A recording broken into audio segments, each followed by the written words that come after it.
Hello, everyone, and welcome to the Venture Fuel Visionaries podcast, where we introduce you to the innovators and builders creating the future of business. I'm your host, Fred Schonenberg. I'm the founder of Venture Fuel, where we help the world's best organizations commercialize innovation through startup partnerships. Today on the show, we're exploring what it really takes to spark meaningful innovation inside of one of the world's largest and most interesting companies. Our guest, Rainer Struck, is the Global Vice President of Innovation Transformation at Mars, home to iconic brands like M&M's, Snickers, Pedigree, Royal Canin, just to mention a few. Rainer's a rare blend of innovation student and practitioner.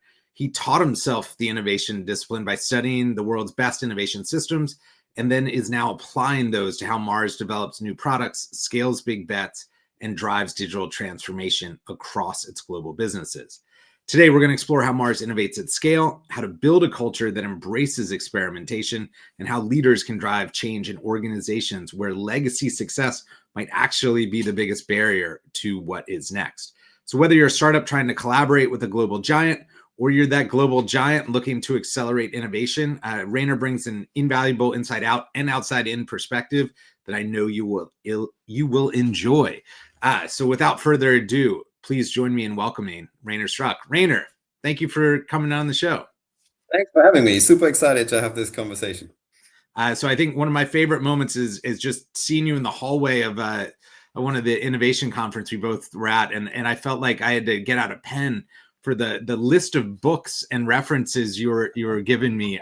So I'm excited about today, and I've already taken a few of those and added them to my library. But maybe you could introduce yourself and share the moment that set your path into this world of innovation.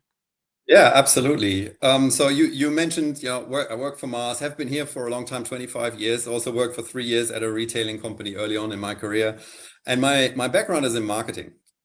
So I have more than 20 years of experience in marketing for big brands like M&M's and Snickers, and create those campaigns. So I was paid to make people laugh on the brand like M&M's, which is a pretty cool job to have. And I always loved innovation the whole time as a marketer. It turned to become a full-time job about 6 years ago, where I was leading integrated marketing globally. So everything that the marketers need to do their job well, and innovation ways of working from a demand side was one of the areas that was part of my responsibilities. And we then changed our strategy from a confectionery to a snacking strategy. And I had the task to look a bit deeper into how innovation is working at Mars Snacking. And that led to really exploring this in a lot more detail. And it led to a bit of a transformation that became bigger and bigger the more I looked into it. And we then turned it into a full-time job. And then that was the moment where for me it was like, okay, I think I know what innovation is. And then I started learning and found out I don't know it. I only knew a tiny piece of it. And then I found this whole world that's out there of very well researched tools and knowledge about how innovation works in large corporations, which is a totally different game from startup innovation. And that got me really intrigued and understand what it is. So I spent the last 6 years really going deep, learning, using still today, I'm using every single commute to listen to podcasts, to listen to books, read something, talk to now a big network of other fellow innovators in other companies. And that learning journey, it was really this moment back then that set me off on that journey. And I haven't regretted it. So I'm a marketer turned full-time innovator, if you like. It was a fantastic journey, and it still continues. It's so funny when you kind of, open up the curtain here, or peel the onion layer back a little bit on innovation. And it's such an interesting space. And you mentioned there's these different levels and layers of it, from large companies to startups. I'm curious how you define innovation at Mars, and maybe how that definition has evolved during your last 6-year journey. Yeah, it's a great question. It's a good point to start. So we started there as well. Do we actually know what we define as innovation? The one that we use today is something different that creates lasting value. So very broad. I took this from Scott Anthony, who is someone who I learned a lot from in this journey. And I just added the word lasting into his definition, because one of the issues that we uncovered is that a lot of our innovations were performing really well in year one, but then Yeah. tailing off really strongly in year 2 and 3, which is the fate of many innovations. All the innovators in the audience know that, but that's why I added the word lasting back in. And the way we define value in that definition is human value, which in our case is also not only the human, also the pet and the pet parent for our pet food business.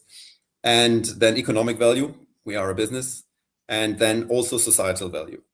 And that's in line with our Mars Compass and our 5 principles and our sustainable intergeneration plan, where we always look now at every idea. Does it serve those first 2 more commercially driven and consumer driven objectives, but also how does it work for the planet? How does it work for our supply chain, the communities that we're part of, and building that as part of our definition. So that's what we're using today. And how did it come to that? We had a very product-centric definition before, which was more around the classic innovation, renovation, consumer-facing. We turned that was the innovation, and then renovation was more not consumer-facing. So it's very product-centric. And now we moved to this broader definition, and we are now very actively using a horizon model as well to differentiate within that definition. I'm sure we're going to talk a bit more about that because that was a key unlock for us. Yeah, I'm looking forward to that portion of this. I have sort of like maybe a grounding question, and to a lot of people it might feel obvious, but large successful companies often resist change. They got big for a reason, and so I'm curious how you protect what makes Mars Mars. What's gotten you to this point across these amazing iconic legacy brands. Mm-hmm. While still pushing for innovation and new business models. How do you sort of combat that probably very good and healthy tension? Yeah, that's actually one of the key areas that I spend a lot of my learning in. Really diving deep, like what holds large companies back, because I realize in this journey that it's not only us who have that challenge. Every large company has that challenge, and what's at the heart of it, I always say the biggest enemy of innovation that goes beyond the core in a large company is opportunity cost. There's always a better way to spend the money short term, which gives you a bigger return. If I launch a new variant on M&Ms or on Pedigree, that gives me short term a much bigger return than creating a new business in a new aisle. And that's the challenge that you always have. So you're becoming victim of your own success over the years. And that's where this talking about our innovation pipelines in this horizon model, what is breaking out more from the core versus what is the core, which we continue to nurture, and you continuously need to innovate on your core as well. But it's about protecting the resource allocation. So that you're not in this position where you need to compare your long-term investment for a pipeline of potential ideas. It's not one, it's many, and many of them will fail. So you protect that while you also run your core innovation at the same time. And it's the trick is the resource allocation. So to do that by horizon and carve it out. Also, capabilities are different when you go beyond the core. That we learned that in some areas the hard way. Where we thought we have the route to market, but we didn't quite have it, even though it was just 1 meter down in the supermarket, right? So being very aware of what it takes in all parts, in all horizons, because that capability is different, and then seeing it through with the resource allocation. I'm not saying that we completely solved it. I think probably no company is really excellent at always striking this balance between long term and short term. It's a battle. Yeah, but it should be a battle of assumptions, and that's what we're now doing. So yeah, it's interesting. I have a good friend that she was at Nike for a number of years, and she said to me, I've got good news and bad news. She goes, when the market is going really well, when sales are doing great, it's really hard to make the case for innovation, because why not just pour more gas on the fire, right? Everything's going great. And she goes, and by the way, when things get really tough, it's really easy to kill innovation because, times are tight. We got to really focus on the core. And I was like, what's the good news? And she's like, well, it's kind of you're fighting all the time. So at least you know what you're fighting against. I was like, I don't know if that's good news, but I love the idea of like you have to allocate it, right? It's something to protect, and it's on different timelines.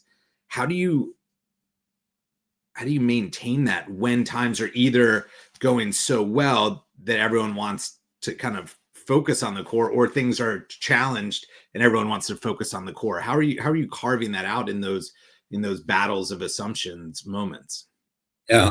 So it's like you just mentioned the word assumption. So that's where it starts. Like, be super clear with everybody involved, especially the decision makers. What are my assumptions, and how across desirability, viability, feasibility, and how do they translate into testable hypothesis? Because that, in my experience, that's the way where you get from discussions on, should I approve this project based on a belief, or do I do it based on what I know today, and what more do I need to know in order to say yes or no? And that allows you to then talk about the long-term perspective, where we are used to running our pipelines on the core on a regular basis, stage-gated processes, highly efficient, with a pretty good predictability of what success will be. And that cannot compete with something that comes with high ambiguity that might give you a new business 5 years from now. So the trick is to, like, it's interesting. We always do these projections of investments for the future. We depreciate our assets and things like that. We create net present values and things like that. I'm very careful with using net present values for breakout innovation, because it suggests planability, and it's not. So the trick is to have a portfolio of ideas, of which you accept right from the start that 80% of them are not going to see daylight. But you need to understand that when it works, they are going to pay for all the losers. And when I look back in our history, we have some great examples that I use to illustrate that. So take the care and treats business in pet nutrition. Yeah. Denta Steaks, Temptations, brands like that, which hopefully many listeners are using to enhance the relationship with the pet. That was a category that like we helped start, and it wasn't a straightforward win. It took years of iteration and going there, but we can now look at this, and it's a multi-billion-dollar business, and we were able to protect those. So bringing back those memories is often a great lever to engage leaders in trying it again. Let's create the next one. Yeah, it's really good to kind of anchor in those wins. And we've talked about it on the show a lot. And something I really believe in is this idea of the power law, where you have a portfolio, you're going to have a number of bets within that. And most of them will fail, but one of them will break out and sort of make up for the ones that, and then some, that didn't work. And I love the idea. And I found most CEOs love the idea from an academic philosophical perspective, and then when they start to see the ones failing, they start to tense up a little bit, because the ones fail before the one succeeds, which is where you really have to have the story and alignment ahead of time really built out, and some patience built in. Yeah, 100%. There's so many pressures of running the day-to-day business, which is always tempting you to go back and into your core. So a bit of protection of the teams also that are working on those pipelines is super important. So having a different mode of operating when you go into those conversations compared to the ones where you are adding another line to build capacity in a new market, for example, where we know really well what to do, and it's very predictable of what the outcome will be.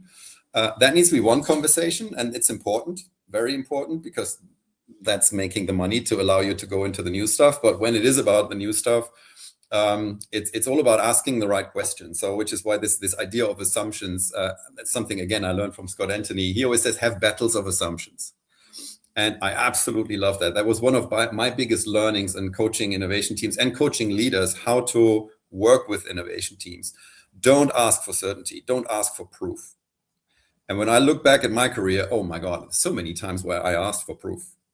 Oh, yeah. Because I was used to it. Like, okay, I know how it works to launch a new pack type, for example. And I can, and I should ask for, is everything in place to do this? And can it be done bigger? Can it be done faster? So those are legitimate questions, but they are almost, they're totally counterproductive when it's about very new ideas into new spaces. And the key question there is, help me understand the evidence that you have across desirability, viability, feasibility. And if it's not there and I need more, let's define together how we can find that evidence.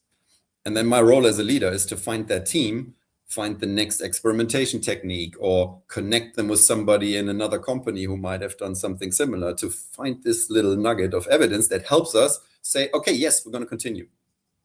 Or if not, kill it. Yeah. And that's very different from the normal mode of operating that we have in the day-to-day business. Yeah, it's really interesting. We had the CEO of Brooks Running on a couple of weeks back, and he kept saying most people that have not been in an innovation role are seeking what the right answer is, the predictability, the guarantee. And he's like, there is no guarantees. There's insights, and you have to have conviction on those insights. And I think here you're almost saying like there are insights, but there are assumptions that we're making, right? And you have to have conviction about those assumptions, which is a really interesting twist on it. Yeah. You mentioned some of the frameworks and the reading and the studying, and I really like from getting to know you the past couple of years, you are a student of innovation, and I'm curious if there are any frameworks, lessons, or things you've read or listened to on the podcast you mentioned that most influence how you are talking to teams internally about innovation to help them get there. Something that you come back to frequently. Yeah. So at the foundational level, I always come back to 3 books. One is the 4 Steps to the Epiphany. Is it 4? Is it 4? I think it's 4 Steps to the Epiphany. So Steve Blank. Yeah. The second one is Winning Through Innovation from Tushman and O'Reilly, and the third one is The Innovator's Dilemma by Clayton Christensen. So I found that most of the literature that came after those are somehow going back to these concepts. And so that's what I now recommend to everybody here working in innovation. Read those 3. It's not easy to go through those 3, but it gives you a really good foundation. And then complement it with, I love the strategizer tools. So Alex Osterwalder, I use the value proposition canvas all the time, business model canvas. Those are really hands-on tools that really help understand concepts like jobs to be done, finding pains and gains, and all of those things. It's very easy to apply. So I constantly go back to those, and when I had the chance to meet Alex as well, learn a bit more from him directly, it's really, really great work. And then actually the biggest learning is being in the trenches. Yeah. So Agile, I did a whole phase where I tried to learn Agile and talked to lots of people and read all the books and that stuff. I can clearly say I only learned it when I was in this trenches with the first 3-4 teams of the 40 teams that I coached on this journey. My God, it's tough. It wasn't easy to get into this agile mode and go out of the building and try something that I would never have tried before, where I would have asked 20 people, am I allowed to do this? And I had some good people coaching me to say, yeah, you can find out tomorrow. I said, no. You mean like tomorrow in half a year? No, tomorrow. Oh, yeah. So having done some of that, and that experience is absolutely key. So it's not only the theory, it's very helpful to understand that, but it's the application next day after you've read something. That's where I had the biggest learning experiences. Is there anything that comes to mind that from the theory standpoint made sense, but when you got into practice, it kind of fell by the wayside? And what I will say is, for me, there are 2 things that jump to mind. One is when I read about not invented here syndrome, I thought that was going to be an isolated group of 1 or 2 people per company that, wouldn't look outside of their own 4 walls. And I have found that to be like almost universally true. Yes. That, there is a real ego to, well, we are this company. We created this industry. The best innovations come within these 4 walls, which also is of course true. And it's like, except there's also all these other new technologies that are emerging way too fast because you're focused on the 4 walls. So that one really surprised me. And the second one I would say is, I always thought that a demo day or some sort of event to showcase innovation was a little bit of startup petting zoo. It was innovation tourism theater. And then I realized the effectiveness of that with attracting senior leaders and more people under the umbrella of innovation to see these new ways of thinking and working. And so it really, it wasn't, I thought it was a little fluffery. And then I realized it was actually a great internal marketing exercise to get more people under the tent. So those were the two that surprised me. I'm curious if there's anything on your side. Yeah, totally echo those two, 100%. So being close to the action is just super important. Yeah. It's otherwise it becomes innovation theater where you look at ideas, and ideas are cheap. So it's like when the idea turns into a prototype, and the prototype is in the hands of a user, and I see them hating it. Those are the moments where you go, all right, good, there is something here. Why do they hate it? And how do I find out whether they hate or love it, and what's behind it, like the deeper motivation for why people buy something or not? Very often I found, like from my marketing experience, I thought I had that understanding, but it was at a superficial level. I was confirming what I wanted to hear, rather than peeling the onion and going deeper into like what really is the job to be done here. And is there? I launched many things that were good products, tested really well. Everything looked green. They solved the job to be done, but they didn't solve it better. Yeah. So in my career, I had quite a few of those where we thought it was a perfect launch, and because it was a great product, but there were others that doing it equally well. And to get someone to switch in our categories, to switch your pet food, for example, from brand A to brand B, that comes with a risk. So don't expect that people will just switch it to try it out. And it's even the same with the snack. Yeah. So really understanding, is there something that I'm adding to the propositions that are out there? And it is often not even the product in your category. It is other coping mechanisms that people have. Many people now drink a calming tea instead of having a chocolate bar. So, and that's what you understand when you really peel the onion. And there's a lot written about that and the theory is right and it's correct, but you only see it when you do behavioral studies. And I always say, like, don't ask people what they would do when it comes to innovation. You after you've seen a behavior, you can ask them why they acted in a way they did, and even there you need to be super careful because everybody lies, and in this, and it's not it's not with bad intent. It's just what humans do. When you're asked for something, you will provide an answer because you are polite, and your brain tricks you into saying something that is not correlating very well with your future behavior. So that's another one where, yeah, the theory is great to find those nuggets. I found that a lot more difficult than what it sometimes seems like when you read the books. Is there, looking ahead to the future, right? There's so many digital tools, AIs everywhere, different unique business models, shifting consumer expectations, which you just mentioned. What excites you most about the future when it comes to innovation in around Mars space or beyond?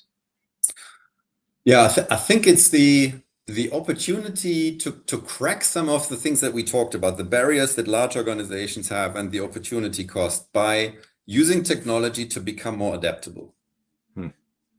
And so what do I mean by that? Like large companies, every company started very agile in their origins, and then you keep that agility and you add new categories, and you have these phases where adaptability and agility is suddenly becoming important again, and that's where the real innovation happens. So what you can, but the bigger you get, the more difficult this gets, because the opportunity costs increase with every year of growth that you've had. And one of the challenges was that you asked for the certainty, and with technology, you can much faster create evidence. And that's what I see with all the AI tools and things like that, you can, like, insight generation is becoming a lot faster, but it also has to be faster because people are changing faster than ever, but you can stay closer to it through all the foresight tools that we have now. Then prototyping. Very excited about what you can do with technology to get to a digital or sometimes also a physical prototype. I'm still a big fan of physical prototypes, by the way, and putting those into the hands of real people. as much synthetic testing that you can do, it's limited in terms of the use case. And I find that when you go into really new areas, you still got to be with real people, but technology can help you to get to that prototype much faster, much cheaper, and it allows you to test the edges. That's the other thing that I find all the time. We tend to stay close to what we want it to be instead of seeing around corners. So Rita McGrath is another expert that I'm a big fan of, Seeing Around Corners, a book that it's all about not being okay with the first prototype, even if it works. I have lots of examples where we had a working prototype and it was great. And somebody on the team said, like, I think there's something else. Let's look around this corner and do another prototype and make this product blue, not brown. And suddenly you find massive new opportunity when you do that. And technology now helps to do that much faster, much cheaper. So you're reducing the risk by increasing more evidence. And I'm always telling our teams, like, don't spend time evaluating risks, spend time finding evidence. Because it's two sides of the same coin. It's just much harder to reduce risk than it is to find evidence. I think back to university days, like I hated the statistics courses and probability calculations for risk management. It's so complicated. Well, that's me not liking math a lot, but it's difficult, right? When you compare that to getting on a journey to finding evidence, which increases the risk, which decreases the risk automatically, that's a much more fun journey. And technology can help with that. So that's what I'm really excited about. You can see around more corners faster, cheaper, and find more evidence in a much more divergent way, which is what large companies often struggle with and what startups do really, really well. So I'm always saying, don't try to be a startup, but you can learn from them. And we learn a lot from our acquisitions like True Fruit, Nature's Bakery. They have these ways to learn things much faster and see around corners. And that's a massive opportunity. Maybe I'll get you out of here on this, because that is one question I had was, you mentioned some acquisitions, but you're partnering with startups in different ways across digital and sustainability and things like that. What do corporates, large corporates, often misunderstand or get wrong with working with startups? Is there anything that you've seen that makes that partnership successful? Yeah, it's a great question, and it's not easy. And again, the bigger you get, the more difficult it is to fall into these traps. And the key thing that I'm encouraging everybody to look at is it mutual? Yeah. So mutuality is one of the 5 principles of Mars, and it has been a principle since 1947. And mutuality means that anyone who is interacting with us, be it a consumer, be it our associates, be it our suppliers, there needs to be a mutual relationship in order to have a long-term value creation that comes out of it. And with startups, often we are big, obviously. That's why we are attractive to a startup. We have all the knowledge, we have a lot of capabilities, but it's not that way around. Startups have a lot of things that we don't have. And acknowledging that and saying, okay, what can I learn from this potential partner? What can I help them with in return? And is there something at the end of this partnership that creates value for both of us? So having that conversation very early on is super important to make any collaboration work. And so rooting it in this mutuality principle. And I think that's a great learning. Like, it's been part of our DNA for a long time, but I'm realizing now how big that value is. Because it can prevent you from disappointing people as well. Yeah? When you don't ask yourself the question, like, oh, would I really scale this relationship if it works? Ask yourself the question at the beginning. It's really worth doing, and then you have good relationships. I always frustrate our clients because I always say, so what happens if it works? And they're like, what? We hope it works. I'm like, okay, what happens? Because I want to know that there's a scale up. There's a second project, a second reason, or some sort of next step afterwards. Otherwise, if you're just running pilots, it's not really worth either of their time. I'd love mutuality as a framework to think through how those relationships should be structured. Rainer, thank you so much for taking the time to share your knowledge, your perspective with us. Where can people go to learn more about you, Mars, wherever you'd like to guide our listeners? Yeah, so I'm on LinkedIn. Reach out. Always that was a key source of my learning, actually, to connect with other fellow innovators and learn from them, because we all have very similar challenges. And learn about Mars. Go to Mars.com. Is a very there's lots of sources on there. It's a family-owned company, so we are sharing a lot more than we used to, and you will find that on Mars.com. Our sustainable intergeneration plan, like how we work, the different business units, which many people might not know that it's pet care, so pet food, but also 2,500 pet hospitals and veterinary clinics. We've got the snacking business, food business. So a little bit of advertising here at the end, but yeah, check it out. It's a great company, and there's a lot of information there. And reach out via LinkedIn if you want to connect. Yeah, I also have to say, I've studied this part of the industry a number of times, but there is a podcast called Acquired that does a deep dive on Mars. That is it is like really fun to listen and learn about the full history. Warning to the listeners: while we keep our episodes at 30 minutes, that I think is around 3 hours long. But it goes fast, and it is an amazing story. Rainer, thank you so much. It's great to see you as always. Thank you for having me. This was great fun.